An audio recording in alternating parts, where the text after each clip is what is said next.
Ayun, good morning mga Tropamex. Ito po yung cylinder block na ginawa natin na cylinder head ng Toyota 2A na galing po kay Boss Allen Rason na taga La Union mga Tropamex. Ang issue po nito yan mga tropa, gas yung kanyang cylinder bore. Susubukan po natin na mahabol po yan dahil ang kanyang gagamitin na piston .50. Paparibor po natin yan.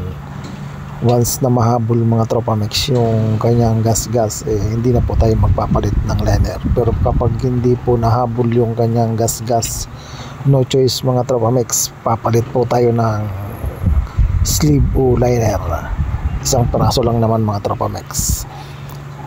Sinadjust natin na i-rebore na lang dahil para makatipid si bossing, kasi kung magpapalit ng liner, bibili siya ng liner, medyo mahal din po yon, at bibili pa na rin po natin yung harap likod ng kanyang crankshaft sa oil seal po mga Tropamex.